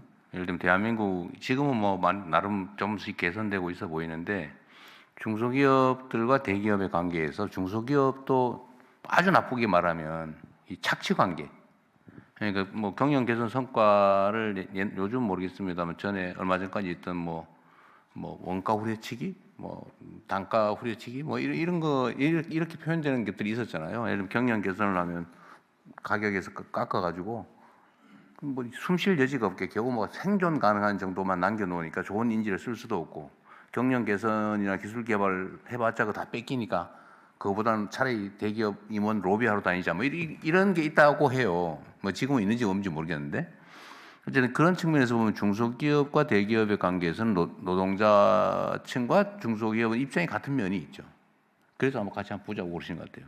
근데 이것도 사실 고쳐야 될 아주 중요한 측면 같습니다. 예를 들면 기업 간의 양극화와 이런 뭐 일종의 착취 관계 이런 게 혹시라도 있다면 저는 꽤 있어 보이는데 이런 것도 시정해야 될 중요한 과제거든요. 대통령이 말씀하시는 그런 사회 양극화라는 건 대기업과 중견기업, 중소기업에서 우리가 기업의 문화를 바꿔야 되는 게 필요합니다. 뭐냐면은 프로핏 쉐어링이죠. 대기업과 중견기업, 중소기업이 각자의 역할만큼 이익을 나눌 수 있는 그러한 문화가 우리 사회에 정착되면은 더 많은 그 중소기업과 중견기업이 대기업의 성장을 가지 않을까 이렇게 생각합니다. 네. 사실 노조 내에도 비슷한 문제가 있잖아요. 대기업의 정규직 노조하고 하청기업 노조하고 이해관계가 좀 내부에서도 충돌하는 거 있지 않습니까? 많이 있죠. 네, 이런 것도 사실은 다 참 드러내고 얘기를 하면서 조금씩 교정해 가야 될 과제 같아요. 우리 김정 위원장님이 얘기하셔야 될 게 진짜 많을 것 같습니다. 성균 손 회장님도 사실 그 안에 대기업, 중소기업 다 있잖아요, 그죠? 그러니까 이것도 내부에서도 사실은 충돌이 좀 있을 수 있죠. 예. 제가 잠깐만 그 우리 중견기업 회장님 초청 감사드리고요. 초청은 제가 하겠습니다. 그럼 되겠네요. 예. 아까 유엔 안정성 관련해서 대통령님이 말씀하신 그 큰 맥락은 결국은 노사정이 사회적 대화를 해서 노동의 이런 여러 가지 문제들을 좀 이렇게 대타협을 이룰 수 있는 그런 것을 한번 모색을 해달라라고 하는 당부의 말씀으로 저는 이해를 하고요. 그 타협을 이루어야 될 컨텐츠는 아까 대통령님 말씀하신 유엔 안정성 포함해서 저희가 다룰 수 있는 문제들은 굉장히 많다고 생각을 합니다. 저희가 사실은 약 한 10여 년 전에 9.15 노사정 대타협을 이룬 전례가 있습니다. 그래서 저희가 시간은 또 걸리겠지만 그런 사례도 있고 하니까 말씀 주신 대로 아주 다양한 형태로 저희가 자주 만나고 또 더 많이 얘기하고 해서 문제를 풀어나갈 수 있도록 제가 앞장서서 노력을 하겠습니다. 네, 이제야 이제 본격적으로 이제 손을 들기 시작해 주시는데요. 네, 그러면 제가 먼저 앞에 보이시는 엄창환 심오한 연구소 연구위원께서 먼저 손을 들어주셔서 네, 발언해 주시기 바랍니다. 네, 안녕하십니까. 부산에서 온 엄창환입니다. 그 공익위원으로 이 자리에 함께하게 된 것을 되게 무겁고 뜻깊게 생각하면서 그 앞에 두 분 발표해 주신 것에 하나씩 전하고 싶은 의견이 있고 그리고 거기에 포함해서 위원회에서 좀 집중하길 바라는 의제를 조금 덧붙여서 이야기를 해보도록 하겠습니다. 우선 박명준 위원께서 2차 노동시장 조직화와 노사관계 사회적 규정 기능 강화를 강조해 주셨고 그리고 이제 다른 위원분들과 위원장님도 언급하셨는데 저도 이 점에 적극 동의하고요. 현재 사회적 대화 테이블 바깥에 있는 이분들의 목소리를 어떻게 이 안으로 드릴 건가가 위원회의 실질적인 과제가 되어야 되는 것 아닌가 이렇게 의견을 남겨봅니다. 다음으로 그 이정민 교수님께서 그 발언으로 이야기하시진 않았는데요. 그 인력관리 시스템 혁신 챕터의 성과 중심 보상 전환이 청년 세대 공정보상 요구에 부응하는 것이다라고 내용을 좀 써주신 게 있는 것 같은데 저는 이 부분에서 그 요구의 본질을 좀 다르게 봐야 되는 거 아닌가 싶었습니다. 청년이 연공서열에 불만을 갖는 건 단순히 능력주의 때문만은 아닐 겁니다. 정년까지 다닐 수 있다고 정년까지 다닐 수 있다고 믿는 청년이 드문 시대에 살고 있고요. 그렇다 보니까 작동하지 않을 시스템에 대한 불신이 기본에 깔려 있는 것 아닌가라고 하는 그 접근법을 좀 달리 해봤으면 좋겠다고 하는 제안을 드려보면서 이 신규 채용 정규직 비중도 줄고 있고 그리고 유노조 대기업 정규직 신규 채용도 아까 보여주신 것처럼 2%에 불과한 현실에서 성과급 이전에 임금 테이블조차 없는 일터가 다수라는 점, 이것을 꼭 함께 고려해서 이 논의를 해나갔으면 좋겠습니다. 그 정부 자료 중에 그나마 좀 과거부터 볼 수 있는 게 이제 경제활동인구 청년층 부가조사가 2004년도부터 이제 누적 데이터가 있잖아요. 이 데이터를 보면 좋은 건 줄어들었고 안 좋은 건 늘어났습니다. 시간상 몇 가지만 이야기 드리면 그 졸업 후 첫 취업까지 평균 11.3개월이 걸리는데 이게 계속 늘어나고 있는 상황입니다. 그리고 2년 이상 첫 취업 준비를 하는 청년 비율은 2004년 12.9%에서 2025년 17.2%로 더 가파르게 증가를 하고 있습니다. 그리고 어렵게 구한 일자리가 1년 이하 계약직이거나 일시적 일자리인 경우는 2004년 27.6%에서 38.8%로 또 늘었고요. 오히려 예를 들면 평균 근속 기간은 계속 줄어들고 있는 상황입니다. 실업과 취업을 반복할수록 비정규직이나 플랫폼 그리고 특수 형태 근로로 밀려나는 구조가 고착되고 있습니다. 이건 청년문의 문제는 아니라고 생각을 하고요. 시차가 있을 뿐이지 그대로 두면 아마 대다수 국민이 겪게 될 노동시장의 구조적인 문제라고 생각합니다. 이 문제는 사실 지역에서 더 가혹하게 나타납니다. 양극화는 대기업과 중소기업 사이에만 있는 게 아닙니다. 수도권과 비수도권 사이에도 깊게 파여 있다고 생각하고요. 지역 단위의 좋은 일자리 논의가 위원회에서 반드시 다뤄졌으면 좋겠습니다. 마지막으로 AI 전환도 더해지고 있습니다. 발제자 두 분 이야기처럼요. 복합 대전환기는 모두가 함께 움직여야 되고 불확실성의 시대를 살아가기 위해서는 모두가 함께 준비해야 된다고 생각합니다. 그게 그렇지 않다면 이 전환의 충격은 준비된 기업과 준비되지 않은 노동자, 수도권과 지역, 대기업과 중소기업 사이에 불균등하게 쏠리고 격차를 키우게 될 것입니다. 이 충격을 어떻게 완화할 것인지, 누가 더 많이 좀 짊어져 볼 수 있을 것인지, 아니면 아까 대통령님이 이야기하신 것처럼 완전히 새로운 무언가를 시도해 볼 것인지, 이런 것들은 이 합의를 통해서 나오는 것 같다고 생각을 합니다. 마지막으로 수많은 문제가 복합적으로 꼬여서 얽힌 실타래를 풀어나가는 일이 쉽지 않다는 건 알고 있습니다. 다만 저는 연결의 가능성을 믿습니다. 감사합니다. 네. 말씀 들어보니까 청년 노동의 비중도 크고, 그다음 우리 사회에 중요한 의제가 되기도 했는데, 뭐 쉬었으면 청년의 문제라든지, 실제로 저는 그런 생각 들던데요. 이게 모든 게 이제 불합리성에서 생긴 문제잖아요. 이 불합리함 속에서 이익을 얻는 측이 있는 거고, 근데 우리는 이제 불합리한 요소를 제거하고 합리적인 사회로 모든 부분에서 가야 되는데, 제가 계속 이제 국무회에서도 그 지적을 합니다만, 똑같은 일을 했는데 왜 소속이 다르다는 이유로 대가가 차별이 지냐? 예를 들면 똑같은 장소에서 청소 노동자가 똑같이 구역을 갖다 일을 하는데 직고용된 경우하고 하청된 경우에 그에 확 차이가 나잖아요. 이게 현실이잖아요. 이거 사실 문제 있거든요. 저는 헌법상 평등의 원칙에 어긋난다고 보는데, 근데 이게 모든 영역에서 이 문제가 있는 것 같아요. 모든 영역. 오히려 어쩌면은 자꾸 분할을 해가지고 사실은 쓰는 쪽에서는 분할을 해서 얻는 이익이 있죠. 서로 싸우니까 노동자들의 단결도 좀 완화하는, 약화시키는 효과도 있는 것 같은데, 하여튼 똑같은 일을 하면 뭐 똑같이 할 수는 없겠지만 똑같은 일인데 정규직보다 비정규직이 더 보수를 덜 받는다. 원래 더 받아야 되는 거 아닌가요? 원래는 더 줘야 되는 거죠. 불안정에 대한 대가도 지급돼야 되는데, 우리 사회는 완전히 역전이 돼서 상황이 나쁜 사람이 더 불이익을 받는 게 너무 당연한 것처럼 느끼고, 불합리한 시스템 속에서 좀 더 많은 이익을 얻는 소수의 자리를 차지하는 게 능력이다. 그건 경쟁을 통해서 그 자리를 차지하는 게 정의다. 이게 마치 가장 바람직한 것처럼 착각하기도 하거든요. 소위 능력주의에 대한 착각. 이런 거에 대한 인식도 사실 좀 바꿔야 될 것 같아요. 전 사회적으로. 그거 공평하지 않잖아요, 사실은.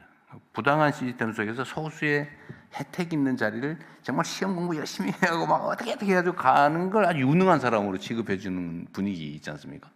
저는 이것도 한 번은 우리가 생각해 봐야 될 부분이다 생각이 들어요. 그래서 사실 청년들은 그걸 이제 공정하다고 생각 여기는 경향도 없진 않아요. 보면 일반적으로 그죠?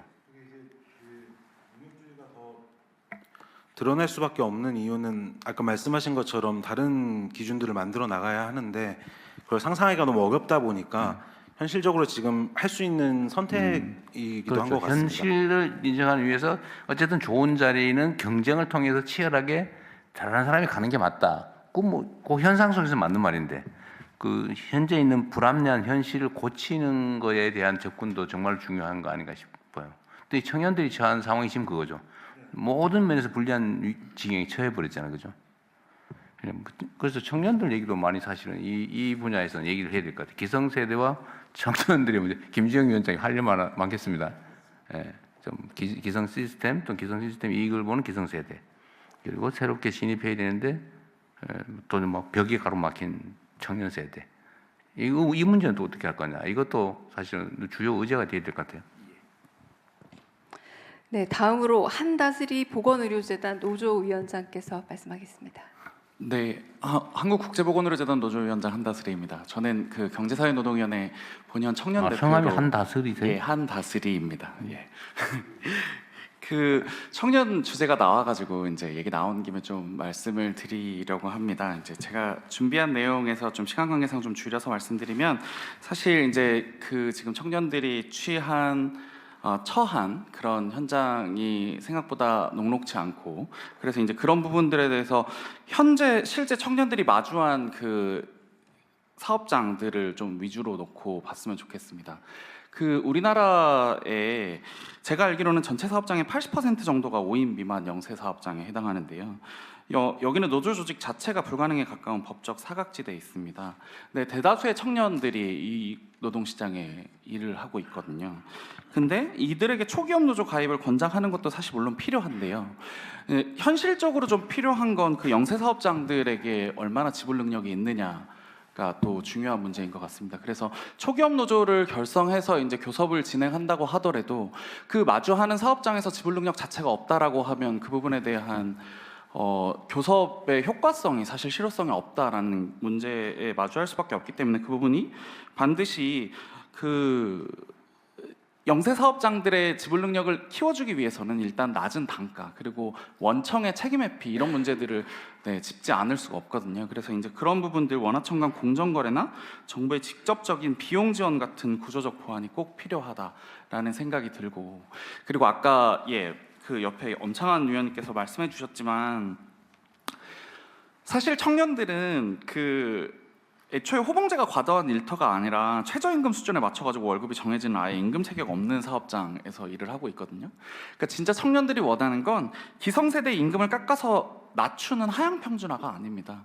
그 임금 체계가 없는 사업장에서 일을 하고 있는 청년들에게 표준 임금 체계를 만들어서 도입을 해서 낮은 초임을 높일 수 있는 그런 것들이 꼭 필요하고 그리고 이제 한 가지 조금 더 말씀드리면 채용 단계에서 임금 정보가 공개되지 않고 있습니다. 사실 수많은 채용 공고에서 임금에 대한 부분은 회사 내규에 따름 아니면 면접 후 협의라고 표기되어서 지원자들이 쉽게 알 수 있는 구조가 아닙니다. 그래서 이제 이런 부분에 대해서 입사하고 나서야 내 급여를 알 수 있게 되고 입사했는데 그 급여가 너무 낮다 보니까 퇴사하는 비율도 점점 높아지고 있고 그래서 이제 이런 정보의 그리고 또한 이런 정보의 비공개로 인해서 청년들의 저임금이 고착화되는 그런 결과를 낳는다라고 생각합니다. 그래서 저는 오히려 지금 청년들에게 필요한 것은 법률을 개정해서 채용 공고 시에 임금을 명시하는 것을 의무화하는 것이 필요하다라고 생각합니다.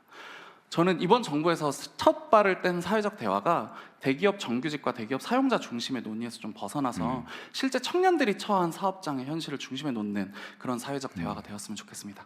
감사합니다. 원래 채용 공고할 때 임금 조건을 게시하게 돼 있지 않아요? 아닌가? 의무사항은 아니에요. 저 말은 아주 일리가 있는 말인데요. 공개를 해야 좀 체면도 좀 최저임금만 주겠다 이렇게 하면 실제 채용해놓고 최저임금 주고 이러는 건 좀 그런데. 공개할 때 보통 연봉 얼마 정도 수준, 세전 세후 이 정도로 나가지 명확한 임금. 예를 들면 똑같이 이렇게 할 수는 없고 예를 들면 전후 상하 뭐 10%를 벗어나지 않는 평균적인 그 정도는 뭐 하든지 이렇게 하는 건 필요할 것 같네. 네, 방금 말씀하신 거에 가장 중요한 것은 저희들이 대통령께서 계속 강조하시는 비슷한 일하고 차별받지 않아야 되는데 그게 동일 가치 노동, 동일 임금인데요. 유럽 같은 경우에는 예를 들어서 내가 자동차 정비를 한다. 내가 자동차 정비를 하는 노동자로 취업하고 싶다고 하면 내가 현대차든 기아차든 쌍용차든 불문하고 어느 정도 수준이라는 것이 공시가 되고 산업별로 이렇게 하니까 그게 쉬운데 저희들은 기업별로 교섭을 하고 그게 기업의 일종의 영업 비밀일 수도 있고 하기 때문에 예, 그런 문제가 있습니다. 그래서 저희들이 동일 가치 노동, 동일 임금으로 가기 위해서 반드시 이 헌법적 가치를 실행하기 위해서는 첫 번째로는 정부에서부터 아까 금방 말씀하셨던 임금 정보를 취합해가지고 산업별로 표준적인 임금 정보를 제공하고 그걸 토대로 해가지고 노사가 협상하게 촉진하고 이럴 생각입니다. 그래서 청년들이 볼 때 내가 최소한 어디에서 일하면 이 정도의 대가는 받겠지 할 수 있는 기준점을 삼을 수 있도록 제도를 마련하도록 하겠습니다. 대개 선진국들은 산업별 교섭을 많이 하지 않나요? 국제 기준은 산업별 교섭입니다. 실제는 어때요? 근데 산업별 교섭이 7, 80년대 이른바 자본주의 그 황금기를 이끌어왔던 북유럽 모델의 표준이었는데 80년대 이른바 신자유주의라고 하는 바람이 거세면서 산업별 교섭도 유럽에서도 약간 분권화되고는 있는데 그럼에도 불구하고 분권화는 됐지만 단협을 효력을 확장해가지고 노조는 아닌 사람한테도 단협 효과를 주게 하는. 우리 노동법에도 그런 게 있긴 있잖아요. 우리도 지역별 구성력, 지역별 구성력 있고 기업별 구성력이 있는데 실제로 하기에는 예를 들어 한 지역의 3분의 2 이상 정도 돼야 되는 조건이 까다롭기 때문에 저희들도 지역별 구성력을 좀 완화하거나 아니면 아까 여기 박명준 박사 이야기하셨던 지역에서 어떤 모범을 만들어 보려고. 어쨌든 그 점에 대해서는 또 사용자 측의 입장은 또 다를 수도 있어요. 네, 물론 그렇습니다. 어쨌든 그런 얘기들을 터놓고 한번 해봐야죠. 네. 네. 일방적으로 할 건 아니고. 네, 그러면은 송치영 소상공인 연합회장 말씀 한번 들어볼까요? 예, 안녕하십니까. 소상공인 연합회장 송치영입니다. 소상공인은 때로는 업주이기도 하고 때로는 근로자이기도 합니다. 그래서 노사정이라는 명칭이 그때는 소상공인은 고려되지 않은 명칭이 아니었나. 지금 소상공인 790만인데 이제는 노사 소정이 돼야 되는 것이 아닌가라는 생각을 해봅니다. 그러면 너무 많은 걸 하다 보면 아예 못하는 수가 있기 때문에. 예. 또 아까도 여기 뭐 노와 사측의 어떤 뭐 발표도 있었는데 소상공인에 대한 애로사항도 좀 그런 기회가 있으면 좋겠다는 생각을 들어봤습니다. 정리된 내용을 말씀드리겠습니다. 지금 전체 현재 그 기업체 수가 831만 개인데 소상공인이 현재 95%인 790만입니다. 전체 고용의 2,376만 중에서 46%인 1,090만이 저희 소상공인인데 사실 소상공인은 우리 경제의 축이라고 생각하고 있습니다. 한경협에서 조사한 내용을 보면은 최저임금, 작년에 최저임금보다 벌지 못한 인원이 30.4%인 230만 명이고 400만 원 이상 수입을 본 사람이 7.6%인 60만 명밖에 안 됩니다. 현재 24년도에 소상공인 폐업이 100만 명을 넘어섰습니다. 이 소상공인 기업체당 종사자 수가 1.6명으로 고려를 하고 있는데 이렇게 된다면 160만 명이 그 일자리 잃은 폭이라고 볼 수가 있겠습니다. 이 소상공인들이 인건비를 감당해내지 못하고 나홀로 사장이 되는 이런 현실은 국가 고용망 붕괴를 초래하고 이는 결국 국가 재정 부담을 키우는 구조적 문제로 이어질 수 있다고 보고 있습니다. 이러한 상황에서 근로기준법 확대 적용 문제는 보다 신중한 접근이 필요합니다.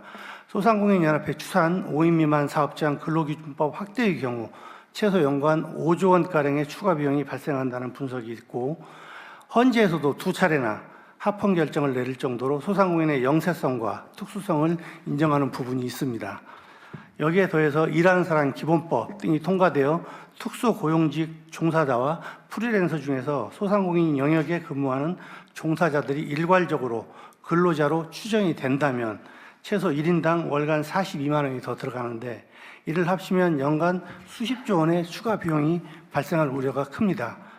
이 문제는 소상공인 고용 안정 자금을 통해 4대 보험료, 부담을 지원하고 영업 정상화, 안착 자금으로 고용과 생존 기반을 든든하게 구축할 수 있는 방안이 선행되어야 비로소 논의될 수 있다고 생각합니다.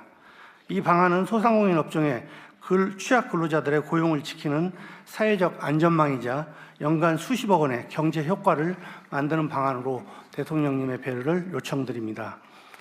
존경하는 대통령님, 국민주권정부에서 선제적으로 최근 유가 급등의 피해가 집중되고 있는 소상공인들을 위해서 민생 추경을 검토하시는 등 실용의 정치를 펼쳐주신 데 대해서 소상공인을 대표해 감사의 말씀을 드립니다. 이 소상공인이 경제 변방이 아닌 지속 가능한 성장을 이끄는 사회적 대화 2.0 시대의 주역으로 자리 잡을 수 있도록 정부의 든든한 역할을 부탁드립니다. 최근 100만 회원을 달성한 소상공인연합회는 또한 협력의 사회적 대화를 통해 지속 가능한 성장의 해법을 찾는 데 적극 참여하겠습니다. 감사합니다. 우리 손경식 회장님 왜 말씀을 안 하세요? 시간 다 돼가는데. 오늘 뭐 이렇게 의미 있는 자리를 대통령께서 참석을 해주셔서 대단히 감사합니다. 또 저희도 용기가 납니다. 대통령께서 굉장히 관심이 많으셨어요. 우리 사회가 직면한 그 인구 구조의 변화, 또 AI, 녹색 전환 등 복합 대전환의 그 위기와 또 저성장, 노동시장 이중 구조 심화 등 여러 가지 난제들에 대해서 노사정이 상호 신뢰와 협력을 통해서 충분히 논의하고 합리적인 해결 방안이 도출되기를 바랍니다. 또 많은 경우에 노사가 그렇게 첨예하게 극단적으로 대립한다기보다도 서로 잘 또 유기적으로 협력해서 대화를 오고 가고 하는 경우도 많이 있습니다.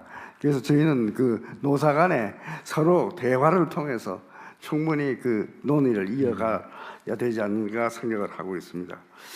또 양극화 해소와 또 지속 가능한 성장을 위한 기업과 노동의 역할에 대해서 발제를 잘 들었습니다. 그 가운데 기업의 역할과 관련해서 추가적으로 좀 말씀을 드리고자 합니다. 우리나라가 복합위기를 극복하고 다시 도약하기 위해서는 무엇보다도 기업들이 생산성과 경쟁력을 획기적으로 높여야 할 것이고, 이를 위한 가장 유효적인 돌파구가 앞으로 AI가 될 수 있지 않을까 생각을 하고 있습니다.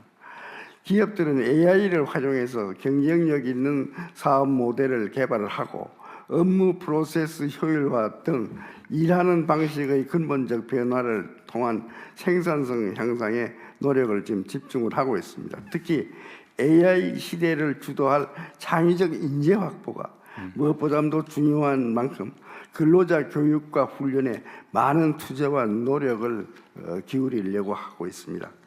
또한 근로자들이 성과에 따른 공정한 보상으로 근로 의욕을 높일 수 있도록 직무 성과 중심의 임금 체계를 확산시키고 평가 보상 시스템을 투명하고 공정하게 구축하도록 힘쓰겠습니다.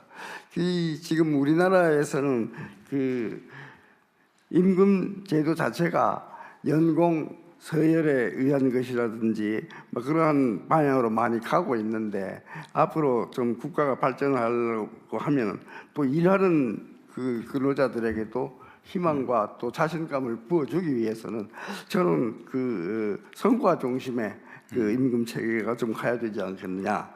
근데 이제 임금, 우리나라에서 가장 중요한 것이 앞으로 임금 체계를 어떻게 가지고 가야 되는 문제인데, 이 문제에 있어서는 그 노와 사가 반드시 합의를 하도록 우리 법이 그렇게 정하고 있습니다.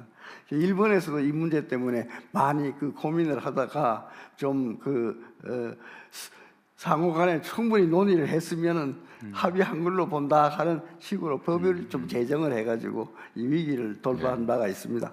그래서 우리나라도 앞으로 그 임금 제도 개선에 대해서는 앞으로 상당히 노력을 해야 될 걸로 생각을 합니다. 또 아울러서 중소협력사의 생산성 향상을 위한 상생 방안도 강구를 하겠습니다. 특히 대기업이 보유한 제조 노하우를 서로 공유하고 중소기업의 스마트 공장 구축을 지원해서 대기업과 중소기업이 서로 동반 성장을 할 수 있도록 노력을 하도록 할 각오입니다.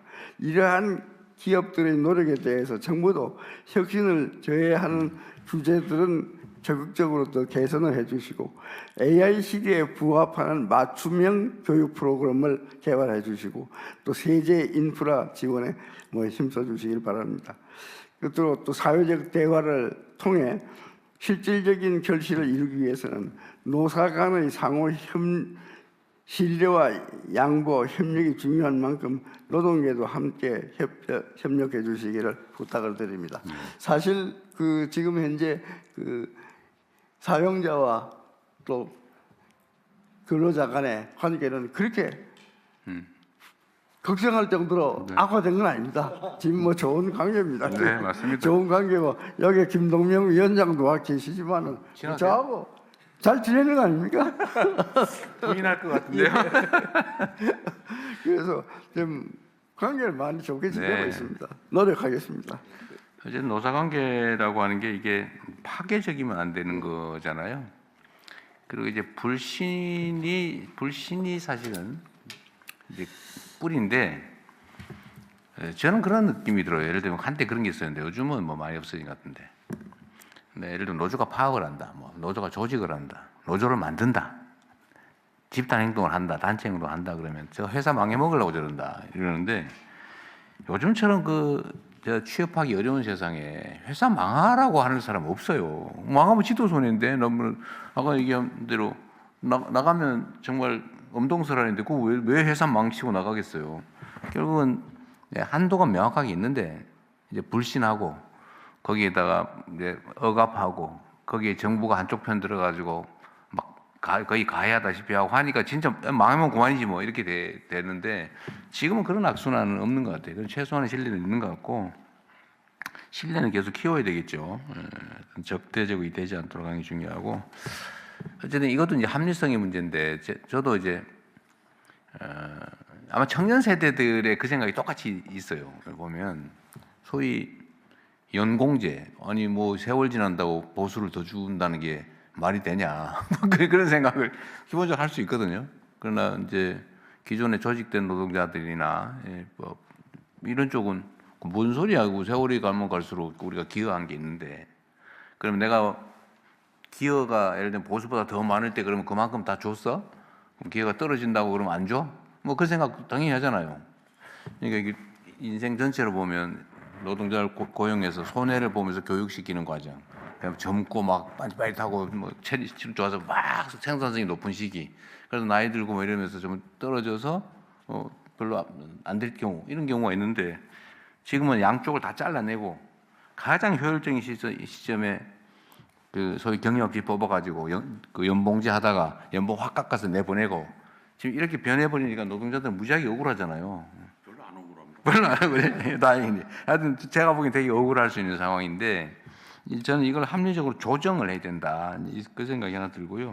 노동조합도 그런데 제가 억울하지 않다는 건 상대적으로 지금 폭탄으로 막 아무 직장도 없는 사람 보면 네. 오케이, 알겠습니다. 인공지능이 이제 활성화되면 노동자들의 위치가 더 불안정해질 텐데 추세적으로. 사실 아까 로봇세 뭐 이런 말씀도 하셨는데 사실 그런 것도 나중에 한번 얘기해야 돼요. 왜냐하면 기업의 부담을 늘려야 됩니다. 그러니까 예를 들면 제도를 합리적으로 해서 거기서 혜택이 오면 그중에 상당 부분 또 부담해 줘야 그 저항이 적어지죠. 저항을 줄여야 되니까. 그래서 인공지능 활용 문제는 노동계에서도 좀 관심을 좀 가져가지고요. 예를 들면 인공지능을 잘 활용할 수 있는 인력은 절대적으로 필요하잖아요. 그러니까 인공지능 정도의 역할을 하거나 인공지능보다 효율이 떨어지는 노동자들이 문제인 거죠. 그럼 대체해야 되거든요. 기업의 속성상 어쩔 수 없죠. 그럼 또 저항과 충돌이 발생할 텐데 사실은 노동자들은 이미 고용된 노동자들도 이걸 뭐 안 돼라고 하는 것도 방법이긴 한데 그거보다는 인공지능을 활용할 수 있는 역량을 키워가지고 생산성을 올리면 사실은 훨씬 더 좋은 기회가 되는 거죠. 근데 인공지능을 활용하는 것도 현장에 있는 체득된 노동자들이 훨씬 유리하거든요. 문제는 교육 훈련 기회를 줘야지. 그건 정부가 할 일이고, 그건 노동부에서 좀 챙겨야 될 부분이고요. 앞으로 이것도 중요한 의제가 되지 않을까 싶어요. 이 비용 부담을 누가 할 거냐, 기회는 어떻게 부여할 거냐. 그럼 여기에 대해서 노동자들을 사용자들이 대체할 걸 최소화하려는 노력도 해야 되잖아요. 그것도 좀 필요할 것 같고. 하여튼 말씀하신 지금 상공에서 회장님 말씀 상무에서 아니고 경총에서 고민이 많았을 거예요.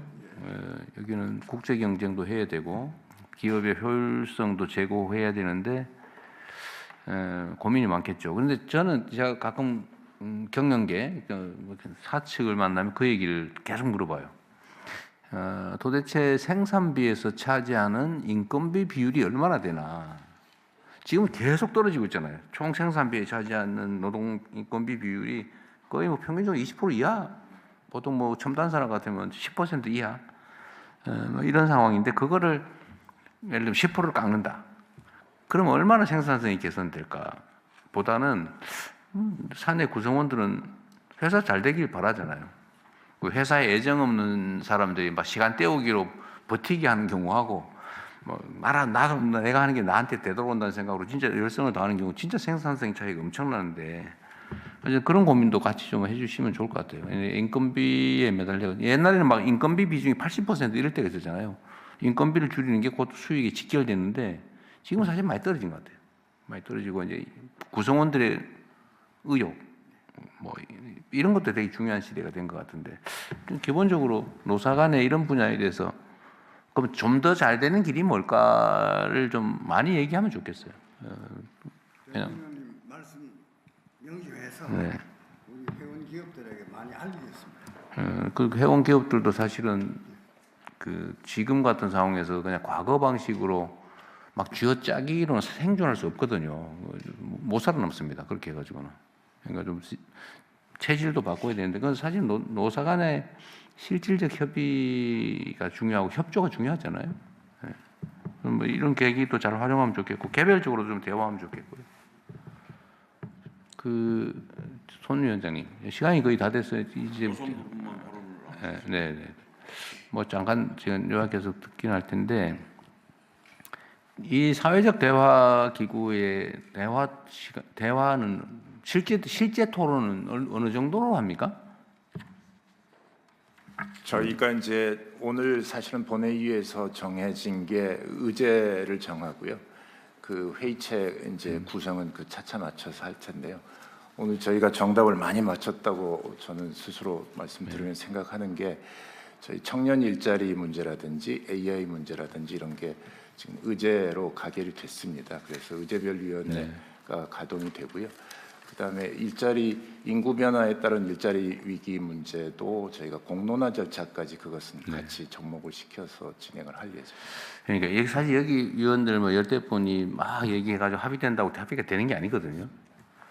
우리 국민들께도 많이 알려드려야 되고 국민들도 이 토론에 실제로 참여해야 되고요.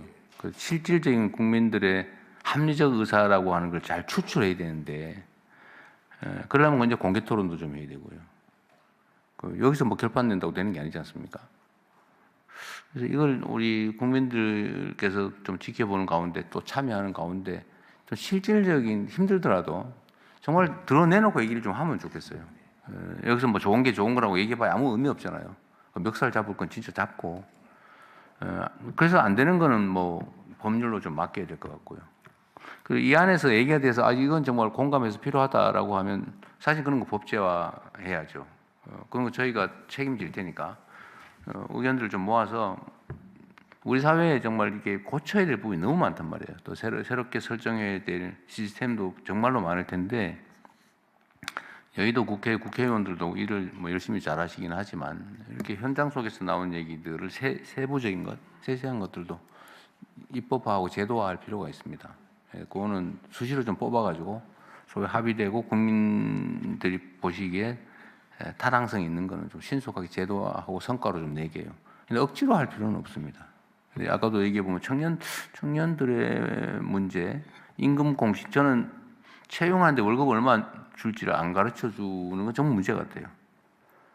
얘는 가르쳐 줘야지. 예를 들면 어느 선이라도 그죠 앞뒤로 5% 변동이 있는 건 허용하더라도 당연히 알려줘야 될 것 같은데 그래야 좀 사실은 좀 높이지 않겠어요? 모집하는 척도 좀 체면이지 최저임금 준다고 꼽기는 좀 그럴 거거든. 좀 올리려고 노력하지 않을까? 저는 이런 것들은 예를 얘기되면 좀 신속하게 좀 조치하면 좋을 것 같아요. 네, 그렇게 하겠습니다. 네, 저희가 사실은 추가로 허용된 시간도 다 쓰긴 했습니다만 그래도 여성 뭐. 한 분 최미라 한국노총 상임 부위원장 말씀 한번 그래도 네. 듣고 네. 정리하면 어떨까 싶습니다. 짧게 정리해서 하면 좋겠습니다. 아마 지금까지 나온 말씀에 제가 가장 기본적인 말씀을 드려야 되는 게 아닌가 싶습니다. 이제 여성 대표니까 여성에 대한 문제를 좀 말씀을 드리면 여성 경제 활동 뭐 참여율 뭐 OECD 제하위라고 얘기를 하고요. 아까 임금 공시제 말씀하셨는데 사실 여기에서도 남녀 차별이 있습니다. 그래서 저희가 이제 제가 이런 거를 준비하다 보니까 50대 이상 여성들의 일자리들이 보통 아까 말씀한 비정규직이나 보건업에 굉장히 많이 늘어나고 있는데 이 부분들은 뭐냐면 돌봄 하시는 분들이 거의 여성분들이라고 봅니다. 근데 굉장히 열악한 환경에서 하고 있고 결국은 이 임금 격차가 우리나라 OECD 중 30%인데 임금 격차의 기준은 또 뭐냐? 이런 정도의 수준들이 결국은 베이스가 여성들이 비정규직이나 저임금 일자리를 하고 있고 결국은 저희들이 이제 인구 절벽에 대한 말씀 안 드릴 수가 없는데 여성들이 보통은 이제 요즘 청년 아까 우리 청년 세대 얘기했지만 청년도 마찬가지인데요.